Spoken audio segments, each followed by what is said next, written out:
E agora vamos para o Cadeira no Jardim, ou para a Conversa no Jardim, conversar um pouco sobre os rumos que a arquitetura toma aqui em Teresina, ou o que está acontecendo nesta cidade, aparentemente tão complicada na convivência entre o passado e o presente, como se isso não fosse coisa conciliável. Vamos conversar aqui com Anderson Mourão, que é um jovem arquiteto e, evidentemente, deve ter grandes preocupações com isso. Meu querido, bom dia, como vai? Tudo bem? Tudo. Meu amigo Anderson, qual é a dificuldade que a cidade... Por que as cidades brasileiras têm tanta dificuldade em conciliar o que já está pronto, edificado, concluído, com as coisas que precisam ser acrescidas? É um diálogo que, na verdade, sempre é complicado de se lidar por questão de política, de governo, que sempre se busca o quê? Trazer algo novo, trazer algo muito diferente, mudar a cidade, deixar um legado em 4 anos, né? Então, dialogar com algo que tem um caráter histórico, cultural, que vem de raiz, vem de décadas, né? É muito complicado. Até porque você, para fazer um estudo diverso, um estudo que abranja essa cidade com tudo que ela precisa, com tudo que ela tem de raiz e de cultura, você precisaria muito mais do que uma gestão. E acaba que o próprio poder público ainda não se mostrou, né, eficiente, não se mostrou forte nesse sentido de vestir essa camisa e fazer uma proposta, fazer um diagnóstico, fazer um trabalho nisso na cidade a longo prazo, que passe de uma gestão. O garoto tocou num ponto crucial, no meu entender. O político brasileiro sofre de uma doença gravíssima que eu costumo chamar de síndrome de Deus.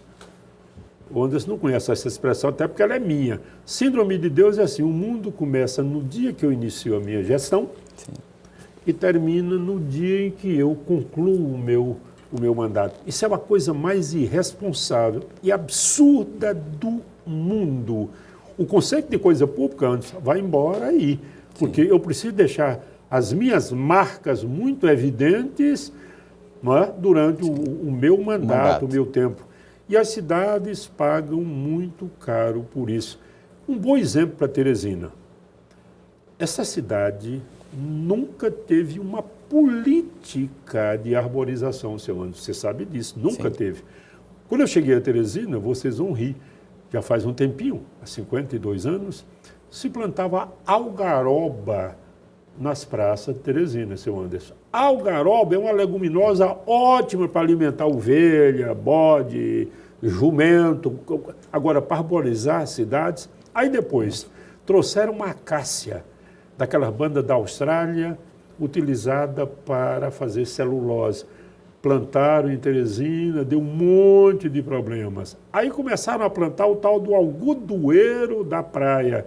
Teresina tem tudo a ver com praia, né? Quer dizer, não podia ser mais adequado. Aí depois veio o Fix Benjamin e agora chegou a praga do NIM. Meu irmão, como é que você vê essa questão aí? Me fala disso aí, por favor. É muito complicado isso, porque, como você disse, realmente falta um olhar para essa questão ambiental de Teresina. E a arborização é fundamental, porque como é que você resolve um clima complicado, quente e seco como o nosso? Sombra e água, né? Umidade. O que é que traz isso fácil e barato? A vegetação. Então você tem espécies, você tem árvores adaptadas à região, espécies que favorecem a arborização urbana, lidam bem com calçada, lidam bem com essa condição que a gente tem de cidade impermeável, né? E acaba que um simples estudo técnico consegue lhe dizer quais são as melhores espécies para você lidar. E realmente isso nunca foi trabalhado, nunca foi levado, nunca foi feito um plano de arborização para Teresina. Eu conheci um paisagista muito devoto disso, muito pesquisador, que foi o falecido Raimundo Machado, que ele investigava e via espécies e tudo, que são adaptadas ao nosso clima, que favoreceriam bastante o nosso clima, né? A nossa condição, que é bem complicada, né? Muito Como complicado. Eu vi vocês conversando, já é bem complicado realmente. E agora a gente espera que realmente seja feito um plano de arborização para a cidade, porque o nosso equilíbrio climático depende diretamente da qualidade ambiental. Bem, o que o Anderson está falando aí não é fazer um projeto para o meu mandato, é um projeto de Estado. É você pensar o seguinte, vamos ouvir quem efetivamente conhece o assunto e vamos tentar elaborar um projeto de longo prazo e sendo implementado por etapas, não é verdade? Por etapas até chegarmos a um patamar razoável. Até porque a planta precisa de um tempo, né? Muito tempo. Teresina está passando agora por um momento muito complicado. A cidade continua muito esburacada, a cidade está muito feia, o centro da cidade abandonado, as praças estão pavorosas. E tudo isso porque a prefeitura vem investindo num projeto que é necessário, que é a questão da mobilidade urbana. Mas quando nós falamos mobilidade urbana em Teresina, só se entende automóveis e ônibus, como se quem anda a pé, de bicicleta ou cadeirante não fizesse parte dessa mobilidade urbana. As paradas de ônibus, que são muito discutidas e questionáveis, agora vão chegar à principal avenida da cidade, que é a Frei Serafim. Eu participei de algumas audiências, estive no Ministério Público em mais de um momento, até por obrigação, eu sou presidente do Conselho Estadual de Cultura do Piauí e não poderíamos ficar à margem desse processo. Parece-me que é martelo batido. O que Vossa Mercê tem a dizer dessas paradas de ônibus que serão construídas na Frei Serafim, seu Anderson? Bem colocado. Realmente, a questão das paradas de ônibus na Frei Serafim ela já estava previsto no plano de mobilidade de 2008, né? Já de gestões anteriores, e que agora está sendo implementado. Então, realmente, está chegando o momento da Frei Serafim. A Prefeitura, nós acompanhamos, né, esse processo. A Prefeitura fez um projeto, uma proposta já da implantação dessas paradas, que são diferentes, diga-se de passagem, são bem diferentes das que foram implantadas até agora, e que elas vão ser locadas no canteiro central da Frei Serafim, seguindo o próprio plano de mobilidade, né? A grande questão que a gente tem, que criticou, que já foi junto com o Ministério Público, participou junto com outras entidades desse debate, é porque Frei Serafim, o canteiro central, como entorno, ele está na legislação preservado, ele está como uma ZP2, né, uma zona de preservação ambiental, de interesse cultural muito forte. Então, qualquer intervenção que você faz nessa área, ela necessita de um planejamento, de um estudo de impacto muito grande. Não só de mobilidade, que a mobilidade ali a gente já sabe como é, né? Historicamente é um ponto de confluência muito grande, mas também da questão de integração com o patrimônio dali, que já é muito agredido, né? Se amanhece um dia, já não tem mais, tem descaracterização de imóvel e por aí vai, e é bem visível, né? Então, a grande crítica e a grande solicitação feita, não só pelo Conselho de Arquitetura, nas audiências do Ministério Público, era justamente de um diagnóstico mais preciso, mais elaborado e com mais atenção para isso. Olha, eu participei de algumas reuniões, mais reuniões mesmo, preparatórias e tal.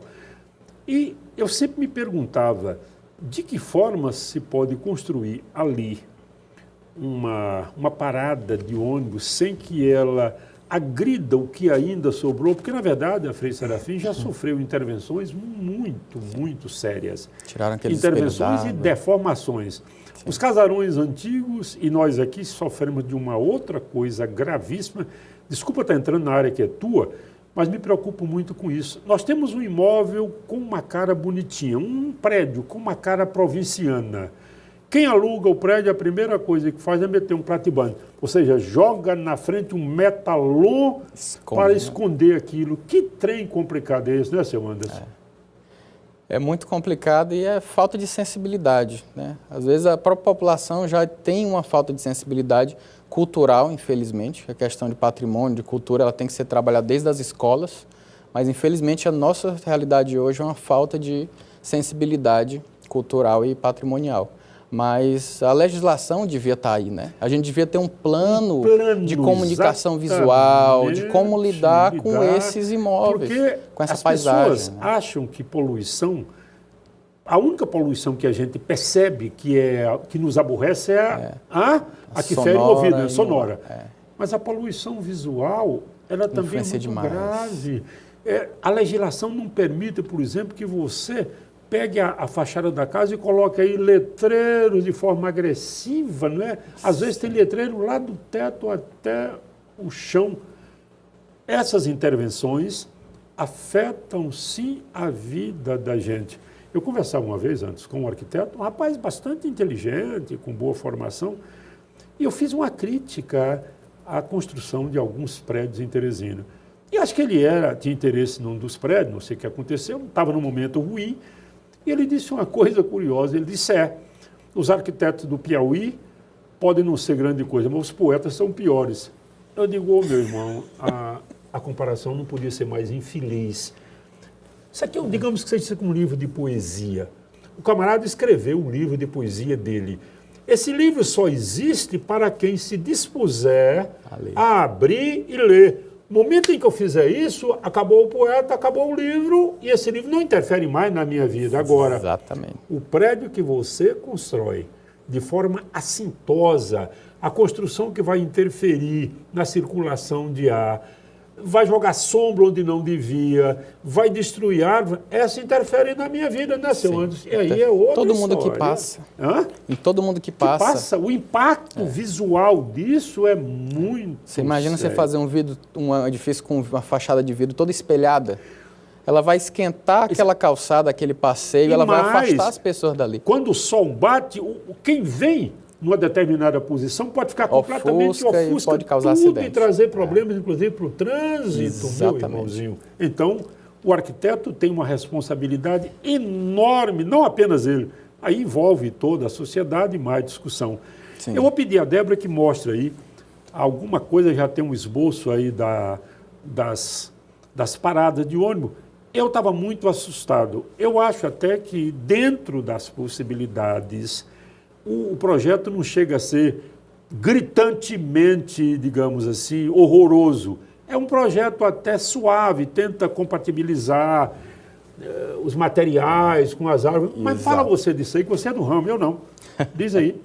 Sim, realmente o projeto apresentado, que nós tivemos acesso, ele é interessante nesse sentido de as paradas serem diferentes, né? Por ela proporcionarem uma transparência maior, para você ver os lados, ver de um lado para o outro da avenida, né? Isso já é interessante. E também ela vai se adaptando com as árvores existentes lá no lugar. Tem uma convivência harmoniosa. E até também para você ter sombra, né? Que a gente tem que ter sombra para ter conforto. E aí a grande questão em relação às paradas, não temos muito questionamento, a implantação foi bem feita das paradas em si, da arquitetura das paradas, mas a grande questão é em relação à locação dessas paradas, ao tratamento dado ao canteiro central em si, a implantação de uma ciclovia que está sendo proposta lá e como lidar com a própria arborização do local e com o entorno. Então isso é que a gente coloca como... há uma necessidade de um diagnóstico mais preciso, de um levantamento mais preciso, para não errar.